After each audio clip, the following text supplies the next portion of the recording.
지난 겨울에 비엔나 여행을 다녀왔는데요. 예상과는 다르게 정말 볼 것도 많고 할 것도 많고 너무 아름다워 가슴을 뛰게 만드는 낭만적인 도시더라고요. 서유럽의 파리에 비할 만큼 과거부터 멋진 예술 문화가 꽃피우던 도시다 보니 거리를 걷는 것만으로도 정말 낭만적이고 특별한 분위기를 느낄 수 있었습니다. 무려 650년간 유럽의 중심을 통치한 합스부르크 왕가의 이야기가 켜켜이 쌓인 비엔나는 마치 도시 전체가 거대한 박물관이라고도 할 수 있는데요. 비엔나는 정말 아름답게 보존되어 있어서 거리를 걷다 보면 정말 과거로 타임머신을 타고 돌아간 기분이 들더라고요. 오늘 영상에서는 비엔나에 갔다면 꼭 가봐야 할 곳 20곳을 소개해드리려고 합니다. 오늘 영상만 끝까지 보시면 비엔나 여행 다녀와서 여기 못 가봐서 후회된다는 그런 생각 하실 일 없으실 거예요. 비엔나 여행의 시작은 역시 합스부르크 왕가의 찬란한 영광을 상징하는 곳에서부터 시작해야겠죠. 첫 번째는 쉔브른 궁전입니다. 아름다운 샘이라는 뜻의 이 궁전은 프랑스의 베르사유에 대적하기 위해서 지어진 합스부르크 왕가의 여름 별궁입니다. 화려한 로코코 양식의 극치를 보여주는 1,400개가 넘는 방 중에서 40개가 일반 관광객들에게 공개되는데 마리아 테레지에와 나폴레옹의 흔적까지 고스란히 느껴볼 수 있습니다. 궁전 내부를 관람한 다음에는 꼭 정원의 끝 언덕 위에 있는 글로리에테까지 올라가 보셔야 하는데요. 이 카페에서 커피 한 잔을 마시면서 내려다보는 쉔브른 궁전과 비엔나 시내의 전경을 내려다보면 제국을 통치하던 왕들의 시선을 직접 경험해보는 느낌이 드실 거예요. 두 번째는 호프부르크 왕궁입니다.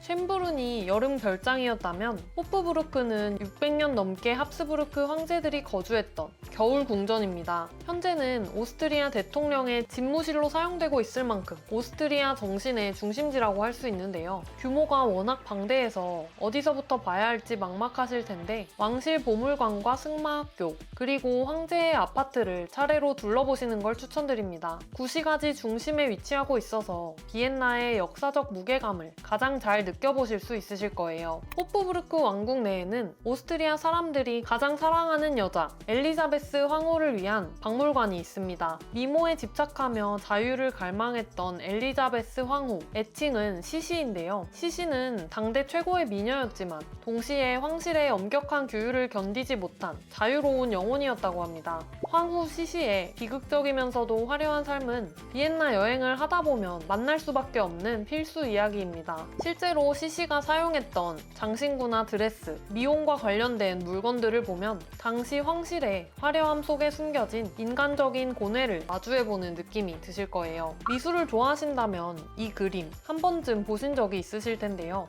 상궁과 하궁으로 나누어지는 벨베데레 궁전, 상궁의 하이라이트인 구스타프 클림트의 키스는 비엔나에 왔다면 꼭 두 눈에 담아봐야 할 대표 작품입니다. 이 작품은 법적으로 오스트리아 밖으로 절대 나갈 수 없는 작품이라고 하는데요. 오스트리아 정부가 국가 보물로 지정해서 해외 반출을 금지하고 있다고 합니다. 섬세한 금박들이 손상될까봐 비엔나 밖으로는 움직이지 않는다고 하니까 이 작품만을 보러 비엔나에 방문하는 것도 이상하지 않겠죠? 궁전 앞의 정원도 정말 아름다우니까 시간을 여유롭게 두고 산책도 꼭 즐겨보세요. 오스트리아 국립도서관 안에는 푸른쿠잘이라고 불리는 특별한 공간이 있습니다. 눈이 멀 정도로 화려한 홀이라는 뜻인데요. 이곳은 18세기의 황제 카를 6세의 명령으로 지어진 길이 80m, 높이 20m에 달하는 거대한 서재입니다. 단순한 책 보관소를 넘어서 합스부르크의 지적 권위를 전 세계에 과시하고 싶어 했다고 하는데요. 문을 열고 들어서는 순간 바닥부터 천장까지 빽빽하게 들어찬 20만 권의 고서들이 뿜어내는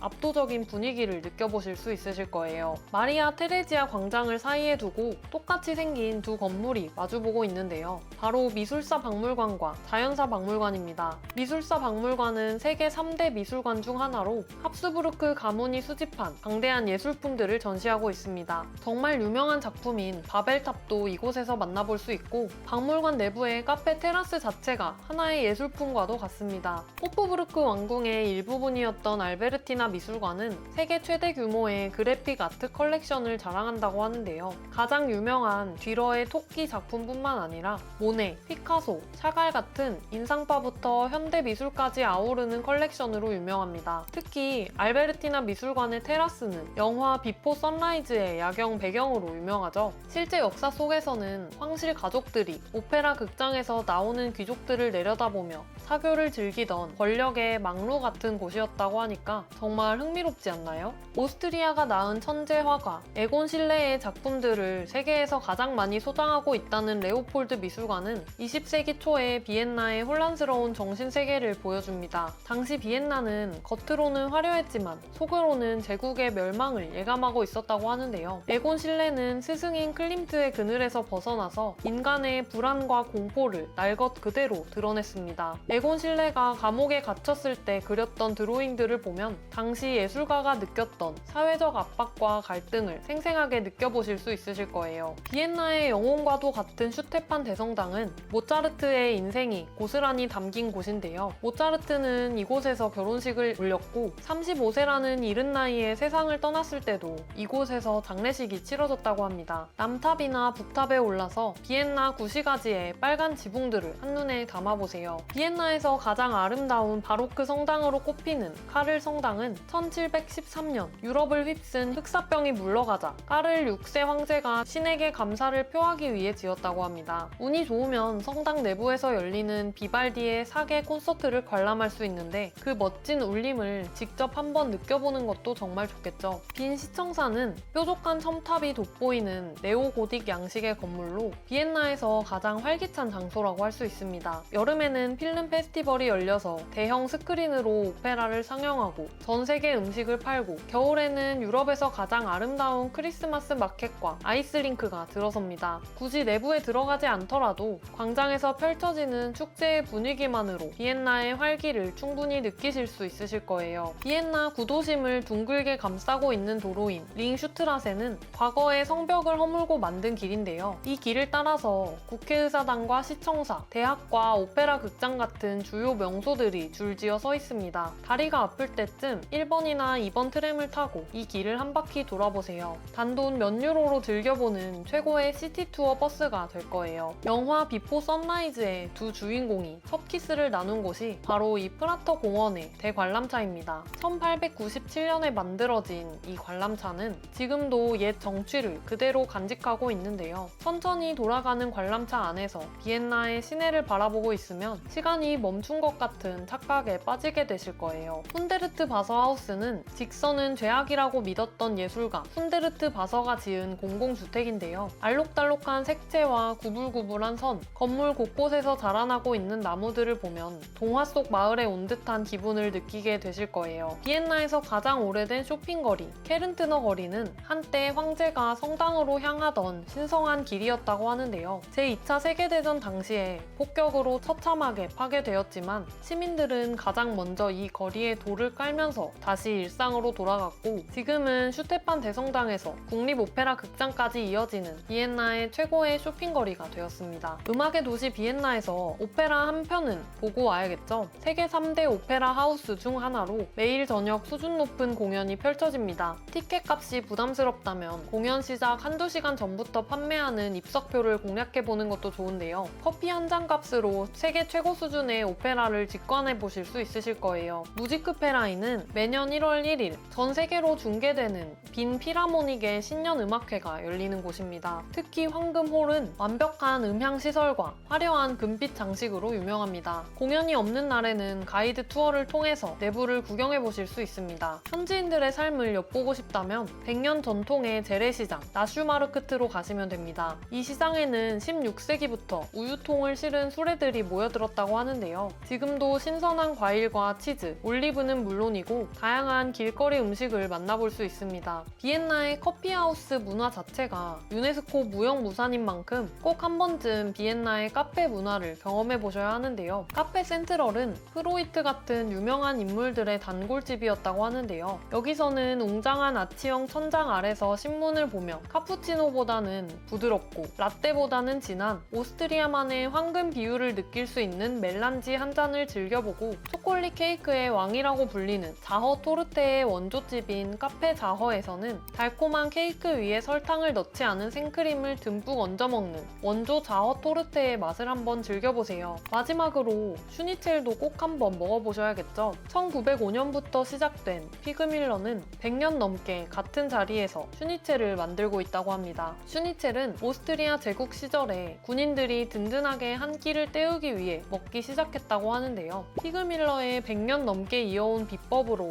얇게 튀겨낸 슈니첼은 예약 없이는 맛보기 힘드니까 사전에 꼭 예약하시기를 추천드려요. 어떠셨나요? 오늘 영상에서 소개해드린 이 장소들의 숨은 이야기들을 함께 생각하며 여행하신다면 여러분들의 비엔나 여행이 그 어떤 영화보다 더 드라마틱하고 생생하게 기억되실 거예요. 비엔나로 자유여행 가보고 싶은데 걱정되고 막막해서 패키지 여행 찾아보고 계셨다면 나만의 똑똑한 유럽 여행 비서를 이용해보세요. 가장 어려운 일자별 세부 계획부터 복잡한 도시간 교통편 예약, 관광지 예약과 숙소 예약까지 클릭 한 번으로 5분 만에 여행 준비 끝내보실 수 있으실 거예요. 자세한 내용은 고정 댓글과 더보기 링크를 참고해 주시고요. 앞으로도 똑똑하고 유용한 여행 정보 가장 빠르게 받아보시려면 지금 바로 저희 채널 구독해주세요. 그럼 오늘도 시청해주셔서 감사합니다.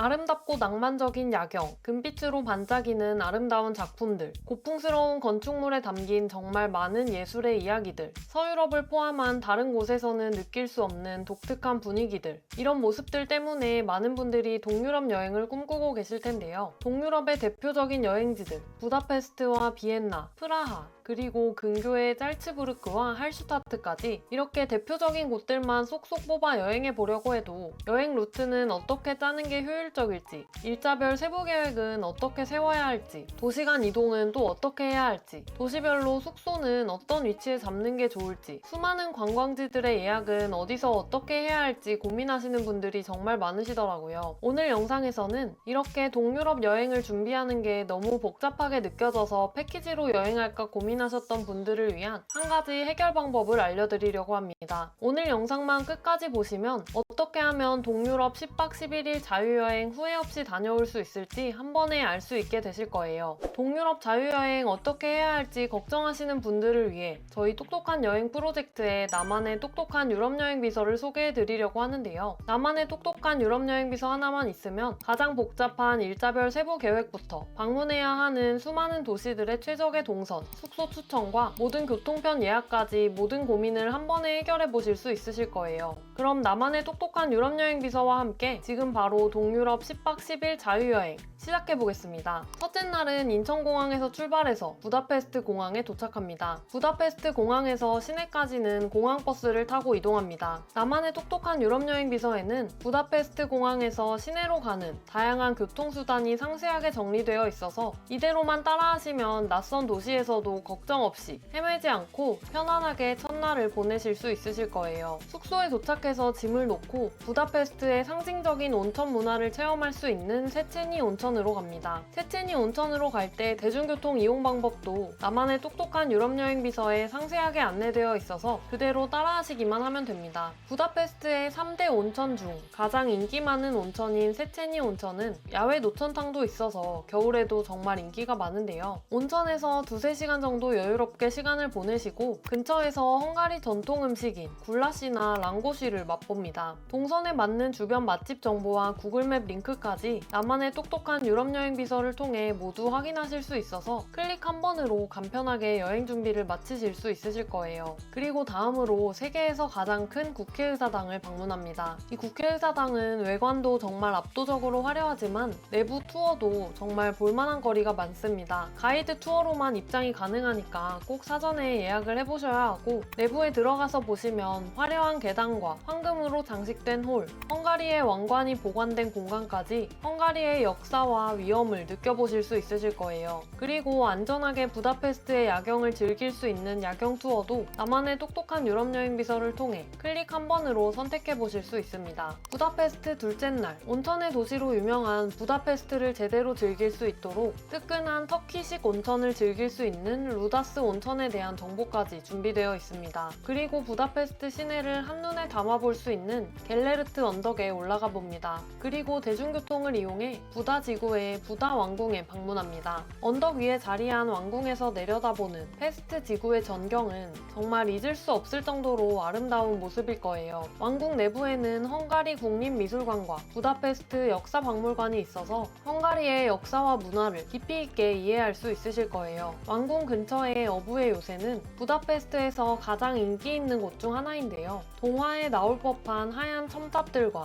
테라스에서 바라보는 있는 국회의사당 전망이 정말 아름답습니다. 입장료가 있는 상층부도 있지만 무료로 구경할 수 있는 공간도 충분히 아름다우니까 꼭 입장료를 내실 필요는 없습니다. 저녁이 되면 도나우강 유람선 투어를 추천드리고 싶은데요. 낮에 부다페스트도 정말 아름답지만 불을 밝힌 밤의 부다페스트는 정말 마법 같은 분위기를 느끼실 수 있으실 거예요. 유람선 투어도 미리 예약하는 게 좋은데 나만의 똑똑한 유럽 여행 비서를 통해 클릭 한 번으로 확인하실 수 있습니다. 셋째 날은 부다페스트의 페스트 지구를 둘러보고 비엔나로 이동하는 날입니다. 유럽에서 가장 멋있는 성당이라고 불리기도 하는 성 이슈트반 대성당을 둘러보고 부다페스트에서 가장 오래된 실내 시장인 그레이트 마켓을 방문해봅니다. 마켓홀 안의 맛집들에서 점심 식사를 하고 숙소에서 짐을 챙겨서 기차역으로 이동합니다. 부다페스트에서 비엔나까지는 기차로 약 2시간 30분에서 3시간 정도 소요됩니다. 오스트리아 철도나 헝가리 철도를 이용할 수 있고 가격이 항상 변동되니까 일정이 정해지시는 대로 예약하시기를 추천드려요. 나만의 똑똑한 유럽 여행 비서에는 기차 예약 방법과 역에서 시내로 이동하는 교통편까지 상세하게 안내되어 있어서 클릭 한 번으로 복잡한 유럽 기차 예약도 한 번에 하실 수 있습니다. 비엔나에 도착해서 비엔나에서 가장 유명한 야경을 볼 수 있는 비엔나 국립 오페라 극장으로 갑니다. 근처에서 간단히 저녁을 먹고 영화 비포 선라이즈에 나온 것으로 유명한 야경 스팟에서 인생샷을 남겨보세요. 넷째 날은 비엔나의 예술과 역사를 더 깊이 탐험해보는 날입니다. 미술사 박물관이나 자연사 박물관 중 하나를 선택해서 방문해보면 좋은데요. 이 두 박물관은 마리아 테레지아 광장을 사이에 두고 마주보고 있는데 건물 자체도 예술작품처럼 정말 아름답습니다. 미술사 박물관에는 렘브란트나 라파엘로 같은 유명한 화가들의 작품이 전시되어 있고 자연사 박물관에서는 공룡 화석부터 광물 컬렉션까지 다양한 전시물을 만나볼 수 있습니다. 근처에서 점심을 먹고 세계에서 가장 큰 문화지역이라는 뮤제움 스크바르티아로 이동해서 에곤 실레의 여러 작품들을 볼 수 있는 레오폴드 미술관을 관람해봅니다. 그리고 구스타프 클림트의 대표작 키스를 포함한 수많은 명작들을 감상할 수 있는 벨베데레 궁전에 방문해서 클림트의 황금빛 명작을 실제 내 두 눈에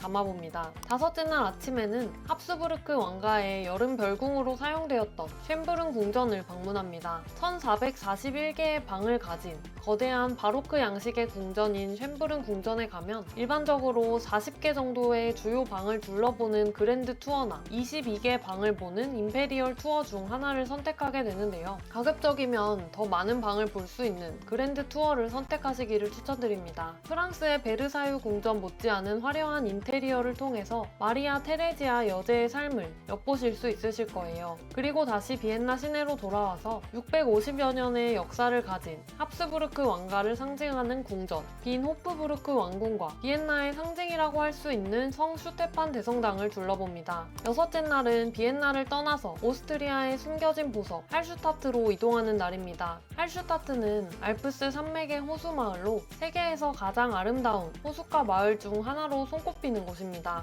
비엔나에서 할슈타트까지는 기차로 약 2시간에서 3시간 정도 소요되고 할슈타트에 도착하시면 마치 동화책 속으로 들어온 듯한 느낌을 받으실 수 있으실 거예요. 호수를 끼고 알록달록한 집들이 옹기종기 모여있는 모습이 정말 아름답습니다. 마을이 작아서 반나절이면 충분히 둘러볼 수 있는데 천천히 걸으면서 구석구석을 탐험하는 재미가 있으실 거예요. 할슈타트 마을로 이동해서 호수를 한 바퀴 걸어서 산책하고 간단하게 저녁을 먹고 하루를 마무리합니다. 7번째 날 아침은 마르크트 광장 근처에 전망대에서 시작해봅니다. 여기서 바라보는 할슈타트 마을과 호수, 그리고 뒤로 보이는 알프스 산맥의 조화가 정말 환상적으로 느껴지실 거예요. 그리고 할슈타트는 소금 마을이라는 뜻으로 오래전부터 소금 채굴로 유명했던 곳인 만큼 소금 광산도 꼭 한 번쯤 가보면 좋은데요. 광산 투어에서는 나무 미끄럼틀을 타고 내려가는 재미있는 경험도 할 수 있고 광산 내부에 소금 호수도 볼 수 있습니다. 점심 식사를 하고 기차역으로 돌아가서 살츠부르크로 이동합니다. 8번째 날 첫 번째 일정은 유네스코 세계문화유산으로 지정된 미라벨 정원입니다. 영화 사운드 오브 뮤직 촬영지로 유명한 바로크 양식의 궁전인데요. 나만의 똑똑한 유럽 여행 비서를 통해 이 모든 관광지로 이동하는 이동 방법들도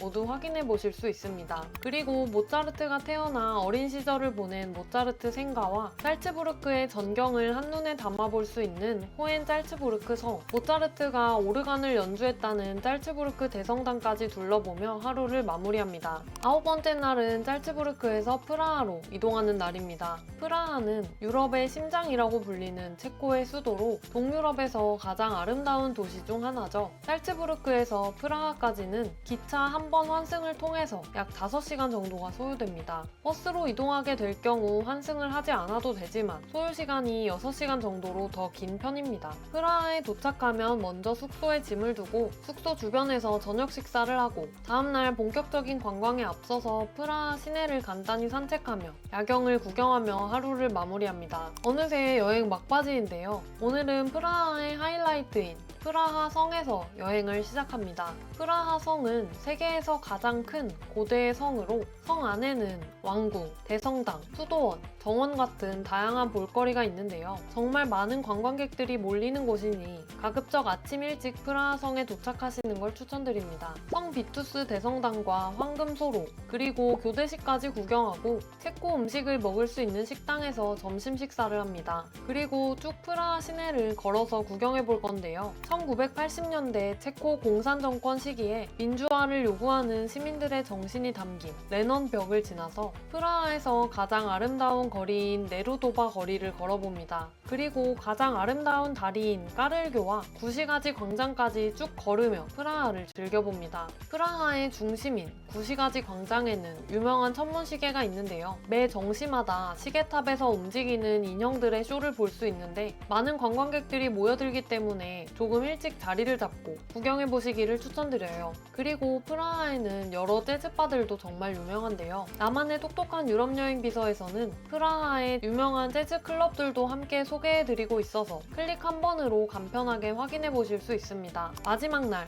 공항으로 이동해서 인천으로 귀국합니다. 이렇게 여행하면 총 비용이 얼마가 들지에 대해 많은 분들이 가장 궁금해하시는데요. 여행 스타일과 시즌에 따라서 비용은 크게 달라질 수 있지만 평균적인 비용을 말씀드리면 숙박은 1박당 10만원으로 잡고 10박 기준 100만원, 식비도 1일에 10만원 기준으로 총 110만원, 관광지 입장료와 교통편을 포함해서 총 예상 비용은 1인당 약 280만원입니다. 나만의 똑똑한 유럽여행 비서에서는 여행 경비를 계산해 보실 수 있도록 여행 경비 계산기도 제공되어서 간편하게 이용해 보실 수 있으실 거예요. 어떠셨나요? 지금까지 10박 11일 동유럽 여행 코스를 나만의 똑똑한 유럽여행 비서와 함께 자세하게 소개해드렸는데요. 일자별 상세 일정과 동선, 각 명소별 입장료, 운영시간, 예약 방법, 동선에 맞는 추천 레스토랑과 카페들의 구글맵 링크, 도시별로 교통편 예약 링크와 이용 방법, 또 도시별 추천 숙소 구글맵 링크와 예약 링크, 각 도시별 여행 필수 주의사항과 팁까지 여행에 필요한 모든 내용이 포함되어 있어서 클릭 한 번으로 모든 여행 준비 끝내보실 수 있으실 거예요. 자유여행이 걱정되고 막막해서 패키지 여행을 고민 중이셨다면 나만의 똑똑한 유럽여행 비서의 자세한 정보를 고정 댓글과 더보기 링크를 통해 확인해보세요. 그럼 오늘도 시청해주셔서 감사합니다. 동유럽 패키지 여행, 이 일정 그대로 자유여행으로 가면 얼마가 들까요? 패키지 여행으로 갔을 때 450만원, 이 일정 그대로 자유여행으로 가게 되면 10만원에서 10만원으로 최소 10만원에서 최대 10만원까지 차이가 나게 됩니다. 유럽 여행을 갈 때 자유여행은 준비가 너무 복잡하고 어렵다 보니까 패키지 여행으로 가야 되는지 고민하는 분들이 많으셨을 거예요. 오늘 영상에서는 동유럽 패키지 여행 일정을 살펴보면서 자유여행으로 갔을 때 얼마가 들지에 대해 속속들이 비교해 보려고 합니다. 물론 자유여행으로 가면 이런 패키지 여행으로 갈 때랑 비교했을 때 일정도 더 여유로울 거고 관광지에서 보내는 시간도 다를 거고 다양한 차이점이 있겠지만 오늘 영상은 단순히 패키지 여행 그대로 자유여행으로 갈 때 얼마가 들지 그 호기심을 해결해보기 위해 만든 영상이니까요. 재미있게 봐주시면 좋겠습니다. 또 동유럽 여행을 자유여행으로 가고는 싶은데 어떻게 가야 할지 걱정되고 무서워서 패키지 여행을 고민하고 계셨던 분들이라면 이런 분들을 위한 고민 걱정 없이 자유여행 준비할 수 있는 방법도 알려드릴 테니까 오늘 영상 끝까지 시청해주세요. 하나투어에서 동유럽 가장 많이 예약한 순서로 정렬해서 맨 위에 나오는 상품을 기준으로 비교해보겠습니다. 가장 저렴한 상품을 기준으로 선택한 게 아니라 내가 패키지 여행을 간다면 선택할 만한 단체 쇼핑 같은 게 없고 하나투어라는 여행사에서 하나팩이라는 이름을 걸고 판매하는 상품이라는 점에서 단순 초저가 패키지 여행보다는 당연히 비쌀 수밖에 없다는 점을 염두에 두고 봐주세요. 4개월 뒤 내년 상반기 5월에서 6월 사이 기준으로 최저 339만 원에서 최대 479만 원까지 가격이 나오네요. 자유여행으로 가게 되면 아무래도 금요일이나 토요일 혹은 일요일 출발을 하게 되니 금토일 출발 중에 가장 저렴한 5월 15일 출발 369만 원짜리 상품으로 살펴보겠습니다. 동일한 날짜에도 대한항공 직항을 이용하면 450만 원, 폴란드 항공을 이용하면 370만 원이네요. 최저가로 나와있던 폴란드 항공 기준으로 370만 원짜리 상품의 여행 일정을 보면 아무래도 항공료나 숙박비가 저렴한 브로츠와프라는 도시에 도착해서 여행을 시작하게 되는데요. 사실 이건 돈을 아끼자고 굳이 가지 않아도 되는 도시에 오가는 느낌이라서 이런 여행 코스보다는 차라리 돈을 더 내더라도 대한항공 직항편으로 비엔나에 인, 아웃하는 상품을 기준으로 살펴보겠습니다. 일정은 총 7박 9일이고 여행 코스는 오스트리아의 비엔나에서 시작해서 부다페스트, 프라하, 체스키 크롬로프를 지나서 할슈타트와 짤츠부르크까지 둘러보는 일정입니다. 많은 도시를 관광하는데 일정이 7박으로 짧다 보니까 각 도시에서 1박씩 하는 일정이고 비엔나에서만 도착하는 날과 출발하는 날 각각 1박씩인 일정이네요. 물론 자유여행으로 가면 비엔나에서 최소 3박에서 4박, 프라하에서 2박에서 3박, 부다페스트에서도 2박에서 3박 정도를 추천드리지만 이 패키지 여행 코스는 시간은 없는데 주요 도시들을 모두 둘러보고 싶을 때 모든 도시들을 찍먹하기에 적합한 일정일 것으로 보입니다. 핵심 포인트를 보면 하나투어의 대표 여행 상품인 하나팩 2.0 스탠다드 상품으로 쇼핑이 없고 추가 지불되는 팁이 없는 상품인 게 특징입니다. 그리고 모든 일정에서 4성 호텔을 이용하게 되고 비엔나 음악회나 쉔부른 궁전, 벨베데레 궁전이나 프라하 성 같은 관광지 입장료가 포함되어 있네요. 그럼 이제 세부적으로 날짜별 일정을 살펴보겠습니다. 첫째 날 12시간 30분 비행해서 비엔나 공항에 도착합니다. 석식으로는 간단한 샌드위치가 제공된다고 하고 시내에서 약 떨어진 4성급 호텔들 중 하나에서 숙박하게 됩니다. 두 번째 날 본격적인 여행이 시작되는 날입니다. 음악의 도시 비엔나를 둘러보는 일정이네요. 1세기 로마 제국의 군영지로 시작해서 2000년에 가까운 역사를 간직한 도시인 비엔나는 베토벤, 모차르트, 슈베르트, 브람스 같은 위대한 음악가를 배출한 음악의 도시로도 잘 알려져 있죠. 유럽의 번성한 왕가였던 합스부르크 왕가의 통치하에 정말 풍요로웠던 시대를 상상해 볼 수 있을 정도로 아름다운 도시인데요. 항상 시민들과 관광객으로 붐비는 신시청과 유럽의 3대 오페라 극장으로 1869년에 건립된 국립오페라 극장을 외관에서 관람하면서 합스부르크 왕가의 여름 궁전인 쉔부른 궁전으로 갑니다. 1996년 유네스코 세계문화유산으로 지정된 쉔부른 궁전은 오스트리아 여제 마리아 테레지아가 여름을 보내던 궁전으로도 유명하고 천재 음악가 모차르트가 어린 시절에 이곳에서 피아노 연주를 선보였던 장소로 알려져 있는데요. 내부 관광을 통해서 합스부르크 왕가의 화려함을 느껴봅니다. 점심으로는 시내 맛집인 립스 오브 비엔나에서 비엔나 립을 먹고 다음 도시인 부다페스트로 이동합니다. 자유여행으로 비엔나에서 부다페스트로 이동한다면 기차로 이동할 수 있고 약 2시간 30분 정도 소요됩니다. 부다페스트는 정말 아름다운 야경으로 유명하죠. 부다페스트에 도착해서는 어부의 요새, 국회의사당 앞 바차니 광장, 체체니 다리 같은 부다페스트의 대표 야경 명소 중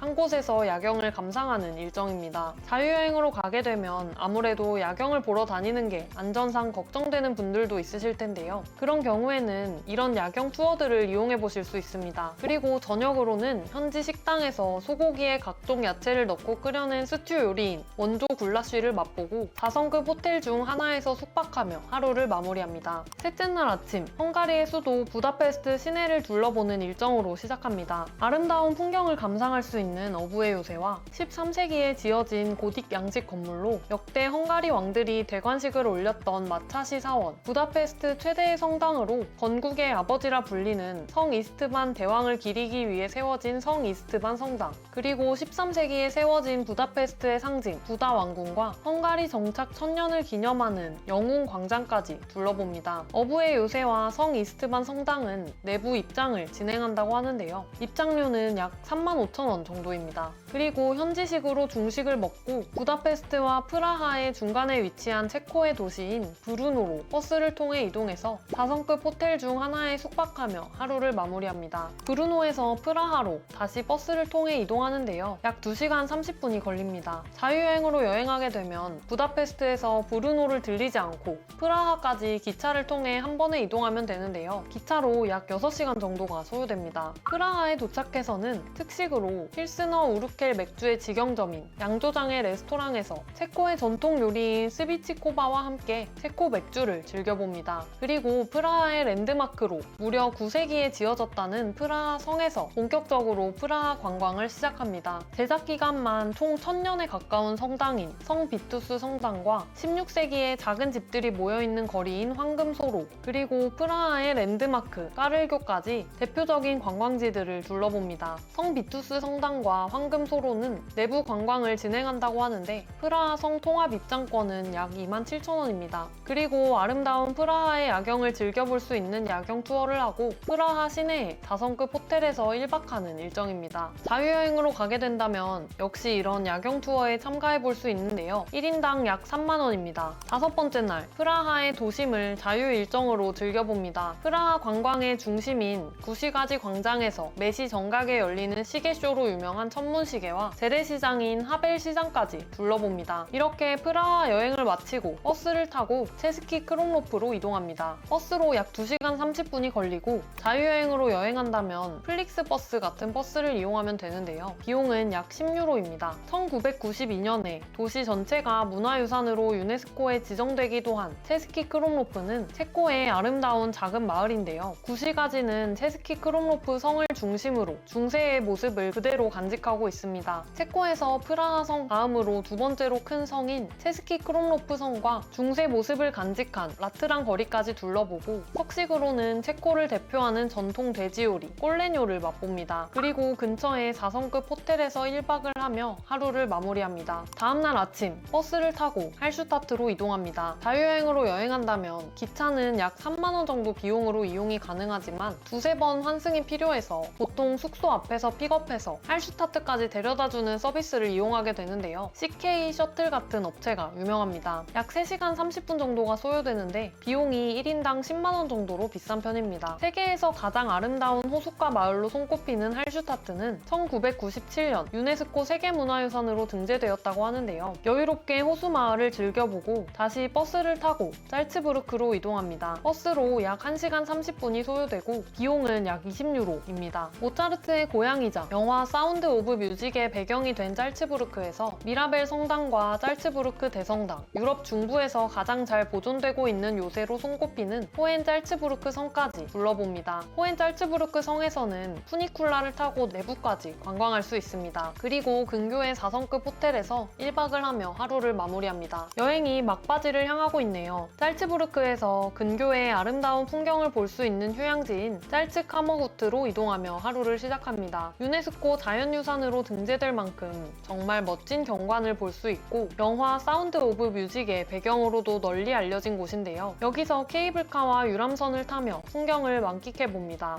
중식으로는 오스트리아와 독일에서 즐겨 먹는 우리나라의 돈가스 같은 음식인 슈니체를 맛보고 버스를 타고 비엔나로 이동합니다. 비엔나에서는 향긋한 포도주 한 잔과 함께 고기와 소세지와 감자로 차려진 푸짐한 요리를 맛볼 수 있는 호이리게에서 현지식으로 식사를 하고 음악의 도시를 느껴볼 수 있는 음악회를 감상하고 근교의 4성급 호텔에서 1박을 하며 하루를 마무리합니다. 비엔나 여행 마지막 날, 클림트의 황금빛 작품 키스를 관람할 수 있는 벨베데레 궁전과 오스트리아 최대의 고딕 양식 건축물로 137m에 달하는 첨탑이 있는 비엔나의 상징 성 슈테판 성당까지 자유 일정으로 비엔나 시내를 둘러보며 여행을 마무리합니다. 이렇게 7박 9일 동유럽 패키지 여행을 자유여행으로 간다면 총 얼마가 들까요? 우선 해당 패키지 여행 일정과 동일한 대한항공 직항 항공권은 약 170만원 정도, 경유항공편은 반값 정도 되는 80만원에서 90만원 정도에 구매 가능하네요. 그리고 숙소의 경우 패키지 여행에서는 시내 외곽 4성급 호텔에서 머무르게 되지만 자유여행을 가게 되면 위치가 가장 중요하겠죠. 시내에 위치한 깔끔한 3성급에서 4성급 호텔을 기준으로 1박 예산을 시간을 25만 원 정도로 잡게 되면 7박 2인 170만 원 정도로 1인 기준 85만 원으로 볼 수 있습니다. 식비의 경우에는 점심 식사와 저녁 식사를 모두 외식하는 기준으로 하루 약 50유로, 8일 여행 시 400유로, 약 65만 원이고요. 관광지 입장 비용은 약 35만 원, 자유여행으로 가게 되었을 때 현지에서 이용하는 투어 비용이 약 10만 원입니다. 그리고 도시간 이용 비용은 약 30만 원이고 도시에서 사용하는 대중교통 비용은 하루에 만 원 기준으로 총 8일 약 10만 원으로 계산했을 때 7박 9일 동유럽 패키지 여행을 자유여행으로 갔을 때 총 비용은 경유 항공편 이용 시 약 320만 원,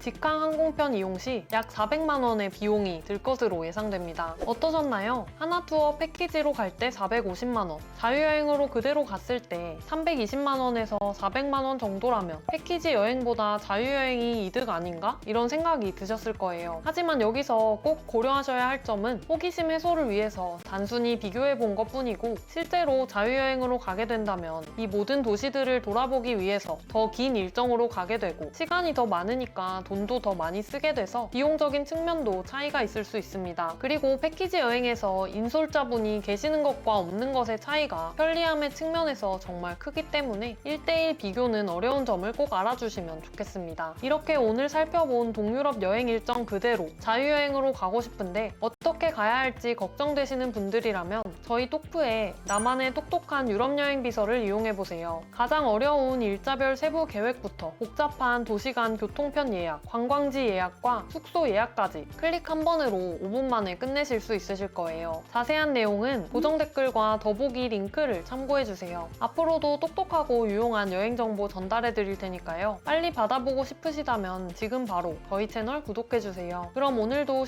동유럽 여행하면 이렇게 낭만적이고 어디서도 보지 못할 야경이 머릿속에 바로 떠오르는데요. 이렇게 마치 영화 속에 들어온 것 같은 동유럽 여행, 다른 지역과는 또 다른 매력을 가지고 있는데요. 오늘은 이번 설날 연휴에 일주일 동안 다녀온 동유럽 7박 9일 자유여행 일정부터 꿀팁, 비용까지 모두 알려드리겠습니다. 25개국, 99개 도시 여행자는 동유럽 자유여행 어떻게 할지 궁금하시다면 오늘 영상 끝까지 봐주세요. 우선 7박 9일 일정은 프라하 2박, 비엔나 3박, 부다페스트 2박이었는데요. 항공권이 비엔나 출도착이라 첫날 비엔나 공항에 도착해서 바로 프라하로 이동했고 프라하에는 새벽에 도착하는 일정이라서 프라하에서 2박이지만 사실은 1박 2일 같은 2박이었고요. 비엔나에서 볼 게 많아서 꽉 찬 3박으로 그리고 부다페스트에서 2박을 하고 다시 비엔나 공항으로 이동해서 한국으로 돌아왔습니다. 설날 연휴다 보니 항공권의 선택지가 많지 않아서 이렇게 동선을 짰는데 이동 시간에서 손해를 보게 되니 되도록이면 프라하 인, 부다페스트 아웃 혹은 그 반대로 항공권을 구매하시는 게 가장 좋습니다. 첫날 비엔나 공항에 도착해서 야간 버스를 타고 프라하로 이동했습니다. 이렇게 야간 이동이 있을 때는 무조건 하차 위치를 확인하고 가까운 곳에 숙소를 잡으시기를 추천드려요. 새벽 늦게 도착해서 쉬고 다음날부터 프라하 여행을 시작했습니다. 숙소 밖으로 나가니까 이렇게 날씨가 너무 좋아서 유럽에 왔다는 게 제대로 실감나서 완전 신나더라고요. 트램을 타고 도착한 곳은 바로 프라하 시내를 한눈에 볼 수 있는 프라하 성인데요. 프라하 성은 세계에서 가장 큰 고성으로 체코 대통령의 관저이자 역사적인 왕궁으로 사용되었던 곳입니다. 왕실 무덤이 있는 역사적 장소인 성 비투스 성당을 지나서 세계에서 가장 아름다운 스타벅스라는 프라하 성 스타벅스에서 커피 한 잔을 했습니다. 이렇게 프라하에 왔다는 걸 마음껏 즐기면서 여유롭게 걸어서 프라하에서 가장 유명한 까를교에 도착했습니다. 프라하의 명소답게 정말 사람이 많았어요. 그리고 또다시 여유롭게 걸어서 구시가지 광장에 도착했습니다. 이곳에는 정말 유명한 천문시계가 있는데요. 세계에서 가장 오래되었다는 이 천문시계 탑에서는 매 정각마다 움직이는 인형들이 등장하는 퍼포먼스를 구경하기도 했습니다. 그리고 프라하 구시가지에 위치한 전통시장으로 13세기부터 운영된 아기자기한 하벨 시장을 둘러보기도 하고요. 시내에서 길거리 음식인 랑고쉬를 먹어보기도 하면서 프라하를 마음껏 즐겨보았습니다. 그리고 맛집 방문도 빼놓을 수 없죠. 체코의 유명한 맥주 브랜드인 코젤의 원조집이자 체코식 학센, 홀레뇨의 맛집이라는 코젤 로브나를 방문했습니다. 여기서 맛봤던 체코 맥주의 맛은 지금까지도 생각하면 군침이 돌 정도로 정말 신선하고 맛있었어요. 이렇게 짧고 굵게 프라하 여행을 마치고 다음날 아침 기차를 타고 비엔나로 이동했습니다. 비엔나 중앙역에 도착해서 비엔나 중앙역 바로 앞으로 잡은 호텔로 갔는데요. 그리고 늦은 점심을 먹으러 시내로 나갔습니다. 이날이 주말이었어서 비엔나의 맛집이란 맛집들에는 모두 사람들로 붐비더라고요. 겨우 들어갈 수 있는 식당을 찾아서 맛있는 버거를 먹고 비엔나의 아름다운 시내를 둘러봤습니다. 아름다운 건물로 사이로 난 깨끗한 길을 걸으면서 비엔나를 구경하다 보니 시대를 잘 타고 나서 이렇게 귀족들의 도시를 걸어서 즐길 수도 있구나 하고 정말 행복하더라고요. 시간이 늦어서 비엔나의 수많은 미술관들과 박물관들을 방문하는 건 내일로 미루고 우선 국립도서관에 들어가 봤습니다. 이곳은 합스부르크 왕가의 궁전 내에 위치한 오스트리아 최대의 도서관으로 800만 점 이상의 소장품을 자랑한다고 하는데요. 소장품도 소장품이지만 내부 장식이 너무 화려하고 멋있었습니다. 그리고 비엔나의 상징적인 고딕 양식 대성당으로 비엔나의 랜드마크 성 슈테판 대성당까지 구경하고 마트에서 간단하게 먹을거리를 사서 숙소로 돌아갔습니다. 다음날 아침 저희는 시차 때문인지 항상 5시쯤 눈이 떠지더라고요. 일찍 일어난 김에 비엔나의 3대 카페 중 하나인 자허 카페로 갔습니다. 아침 일찍 갔더니 웨이팅도 없고 내부에 손님도 한산해서 왕실에 납품한다는 자허토르테와 비엔나식 커피인 멜란지를 여유롭게 즐길 수 있었어요. 그리고 합스부르크 왕가의 궁전인 호프부르크 궁전 옆에 위치한 아름다운 공원인 왕궁 정원을 걸어서 산책하고 저희 엄마는 시뮤지엄으로 그리고 저는 알베르티나 박물관으로 향했습니다. 알베르티나 박물관은 오픈 전부터 줄이 이렇게 길게 늘어섰는데요. 저희는 여행 중에 비엔나 플렉시패스 5회권을 구매해서 입장권 구매 없이 QR코드로 바로 입장이 가능했습니다. 그리고 이런 박물관들에 오픈할 때부터 초등학생, 저학년, 유치원생 그 정도로 보이는 어린 아이들이 단체로 체험학습을 온 건지 선생님과 함께 작품 앞에 앉아서 손을 들고 자신의 생각을 말하기도 하고 그림을 보면서 친구들끼리 이야기하며 내용을 적기도 하는 모습을 보면서 이런 작품들을 이렇게 어릴 때부터 일상 속에서 즐기면서 자랄 수 있는 아이들의 모습이 부럽기도 하면서 또 질투가 나기도 하더라고요.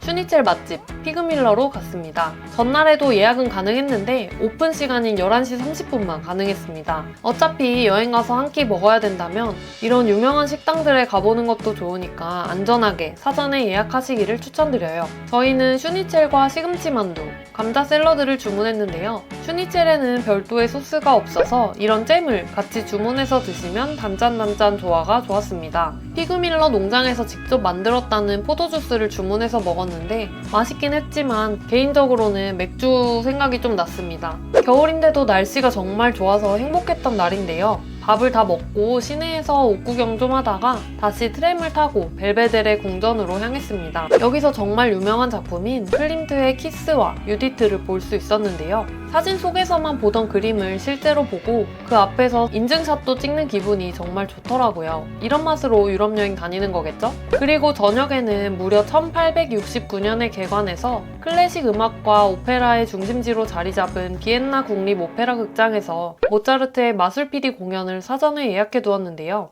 이렇게 유명한 작품들은 미리 예매하지 않으면 대부분 매진돼서 티켓을 구할 수가 없으니까 꼭 미리 예약하시기를 추천드립니다. 저희는 저렴한 8구역 티켓을 30유로 정도에 구매했는데 무대가 잘 보이지는 않아서 오페라를 제대로 감상하고 싶다면 최소 10만 원 이상은 투자해서 무대가 가려지지 않는 좌석을 예약하시기를 추천드려요. 오페라를 보는 것도 정말 좋았지만 영화 속에 나올 법한 장소에서 이런 경험 자체가 정말 색다르고 즐거웠습니다. 특히 현지 할아버지 할머니들이 지팡이를 짚고 휠체어를 타고서도 이 오페라를 보러 오시는 모습들이 정말 인상 깊었습니다. 벌써 여행 5일차가 되었네요. 새벽같이 일어나서 또다시 벨베데레 궁전으로 가봤습니다. 비엔나에 사는 사람들이 정말 부러운 게 이런 왕족들의 궁전을 자유롭게 즐길 수 있다는 점인데요. 정원은 아침 7시 반부터 오픈해서 아침 일찍 정원을 산책하면서 전날 가지 못했던 벨베데레 하궁까지 구경했습니다. 그리고 지하철을 타고 쇤브룬 궁전으로 갔습니다. 쇤브룬 궁전은 합스부르크 왕가의 여름 궁전으로 1,400개 이상의 방을 가진 화려한 건축물인데요. 내부 관람은 오디오 가이드 투어로 진행되는데 한국어도 지원이 돼서 각 방들을 구경하면서 설명을 듣고 있으니까 과거로 돌아간 것만 같은 느낌이 들더라고요. 정말 재미있는 경험이었습니다. 쉔브룬 궁전에 가시면 이 궁전 안 카페를 꼭 가보시기를 추천드리고 싶은데요. 쉔브룬 궁전의 뒤에 있는 정원을 걸어서 이렇게 언덕을 오르면 탁 트인 전망과 함께 쉔브룬 궁전을 한눈에 내려다볼 수 있습니다. 전쟁에서 승리한 영광을 기념하기 위해서 1775년에 지어졌다는 글로리의 내부의 카페에서는 바깥의 전경과 함께 맛있는 비엔나 커피를 즐길 수 있어서 한번 방문해보시면 정말 인상 깊은 경험이 되실 거예요. 저희는 비엔나에 방문했다며 꼭 맛봐야 할 디저트인 애플 슈트루들과 함께 카푸치노와 아인슈페너를 주문했습니다. 그리고 나서 합스부르크 왕가의 방대한 예술 컬렉션을 소장한 박물관인 미술사 박물관으로 갔는데요. 마리아 테레지아 광장을 사이에 두고 있는 쌍둥이 건물인 자연사 박물관과 미술사 박물관의 웅장한 모습이 인상 깊었습니다. 내부의 화려한 인테리어가 정말 멋있어서 예술작품에 큰 관심이 없으시더라도 비엔나에 갔다면 미술사 박물관에 꼭 한번 방문해 보시기를 추천드려요. 비엔나 마지막 날에는 비엔나를 샅샅이 구경할 수 있는 2층 버스에 탑승했습니다. 무려 2시간 동안 버스를 타고 비엔나를 한 바퀴 도는 코스였는데요. 비포 선라이즈에 나와서 유명하기도 한 프라터 놀이공원도 구경하고 비엔나의 오피스 지구 등 여기 사람들이 어떻게 살아가고 있는지 편하게 구경할 수 있었습니다. 비엔나를 떠나기 전에 마지막 식사는 뭘 할까 고민하다가 날씨가 너무 좋아서 비엔나의 헨리라는 테이크오프 전문점에서 각종 따뜻한 음식들을 무게를 재서 구매할 수 있는 우리나라로 치면 한식 뷔페 같은 메뉴를 골라서 호프부르크 왕궁 앞 공원에서 맥주 한 잔이랑 여유롭게 먹었습니다. 음식도 정말 맛있었기도 하고 또 정식 레스토랑에 가는 게 항상 좀 예의도 차려야 되고 다 먹고 나면 팁도 줘야 되고 해서 영 편하지만은 않았는데 이렇게 따뜻한 햇살 아래서 맥주 한 잔이랑 먹었던 맛있는 음식들이 정말 비엔나 여행 중에 가장 기억에 남을 정도로 인상 깊었습니다. 여러분들도 유럽 자유여행 가신다면 이런 경험을 꼭 해보시기를 추천드려요. 이렇게 비엔나 여행을 마무리하고 부다페스트로 이동했습니다. 부다페스트에 도착해서는 좀 늦은 시간이어서 시내로 나가서 세체니 다리랑 부다성 야경만 보고 내일 여행을 위해 숙소로 돌아와서 휴식을 취했습니다. 이제 벌써 마지막 부다페스트 2일 일정밖에 남지가 않았는데요. 일어나자마자 부지런히 세체니 온천으로 향했습니다. 세체니 온천에 들어가면 양쪽에 풀이 있고 또 가운데에 수영장 레인이 있는데요. 저는 또 수영을 좋아해서 야무지게 수영 모자랑 물안경까지 챙겨서 수영도 한번 해보고 또 양쪽에 있는 풀도 파도풀 같은 느낌으로 재미있게 즐길 수 있더라고요. 여행의 경험이 모두 즐겁긴 하지만 이렇게 세체니 온천처럼 특색 있고 아름다운 곳에서 온천을 즐겨보시면 정말 평생 잊지 못할 추억으로 남으실 것 같더라고요. 그리고 숙소로 돌아와서 재정비를 하고 헝가리의 전통시장인 그레이트 마켓 홀을 둘러보러 갔습니다. 이곳은 1897년에 개장한 부다페스트 최대 규모의 실내 시장으로 시장인데도 정말 웅장하고 멋진 인테리어가 인상적이었는데요. 헝가리에서 유명한 식재료 중 하나인 푸아그라, 거위 간인데 푸아그라를 구매하실 계획이시라면 여기서 구매하시면 됩니다. 그리고 이제 페스트 지구에서 부다 지구로 다리를 건너서 이동했는데요. 개인적으로 여행을 가서 그 나라의 교통수단들을 이용해보는 것도 좋아하지만 그래도 역시 두 발로 걸어서 즐길 수 있는 도보 여행이 가장 재미있다고 생각하는 편입니다. 그래서 부다페스트에서도 두 발로 다리를 건너서 헝가리 왕들의 거주지였던 부다성을 지나서 헝가리 왕들의 대관식이 열렸던 아름다운 마차시 성당, 그리고 마치 동화 속의 성처럼 보이는 어부의 요새까지 여유롭게 둘러보았습니다. 이제 야경을 기다리려고 중간에 벨지안 펍에 들러서 맥주 한 잔과 따뜻한 양파 수프를 먹으며 찬바람을 맞았던 몸을 좀 녹여주었습니다. 1월에 부다페스트는 5시 정도 되니까 야경으로 빛나기 시작했는데요. 이 시간이 되면 부다페스트의 야경이 왜 이렇게 세계적으로 유명한지 알 수 있으실 거예요. 정말 아름다웠던 국회의사당과 어부의 요새까지 야경을 감상하고 세체니 다리를 건너서 유명한 식당이죠. 헝가리 전통 요리를 맛볼 수 있는 까마귀 식당으로 갔습니다. 헝가리 전통주인 토카이 와인과 오리 스테이크, 굴라쉬를 먹고 일정을 마무리했습니다. 드디어 마지막 날, 7박의 시간이 어떻게 흘렀는지도 모를 정도로 즐거웠던 여행을 마무리하는 날이었는데요. 마지막으로 숙소 근처 빵집에서 빵과 커피로 아침을 먹고 천천히 걸어서 구스타프 말러가 지휘자로 활동했다는 부다페스트 오페라 극장을 지나서 세체니 다리 쪽으로 향했습니다. 세체니 다리를 지나 도나우강을 쭉 따라 걸어서 다뉴브 강변의 신발 조각상까지 도착했습니다. 홀로코스트 희생자들을 기리기 위해 설치된 추모 조형물로 나치에 의해 다뉴브 강변에서 처형된 유대인들이 남긴 신발을 형상화한 조형물인데요. 인류가 저지른 끔찍한 역사를 잠시나마 생각해 볼 수 있었습니다. 그리고 부다페스트 국회의사당까지 걸어가서 해리포터에 나올 법한 국회의사당 도서관에 들어가 봤는데요. 정말 웅장하고 아름다워서 영화 속에 들어간 기분이었습니다. 이곳에 자주 방문할 수 있는 현지인들이 정말 부럽더라고요. 마지막으로 부다페스트의 길거리 음식인 랑고시와 굴뚝빵을 먹고 비엔나 공항으로 이동하며 7박 9일의 동유럽 여행을 마쳤습니다. 저희가 쓴 총 비용은 항공권 335만원, 식비 85만원, 숙소 85만원, 관광 53만원, 쇼핑 43만원, 교통비 40만원, 기타 3만원으로 한 명당 320만원 정도가 들었습니다. 설날 연휴라서 항공권을 좀 비싸게 구매했는데요. 항공권만 100만원 정도에 살 수 있다면 여행 비용이 320만원에서 200만원 중반으로 훅 떨어졌을 것 같네요. 설날 연휴 동안 이렇게 알차고 즐겁게 동유럽 3국을 여행해 봤는데요. 이렇게 깊은 밀도로 새로운 도시를 경험할 수 있는 게 여행의 매력이 아닌가 싶습니다. 여행에 다녀오자마자 또다시 다음 여행을 꿈꾸게 되는데요. 여러분이 계획하고 있는 다음 여행지가 어디인지 댓글로 공유해주세요. 그럼 오늘도 시청해주셔서 감사합니다.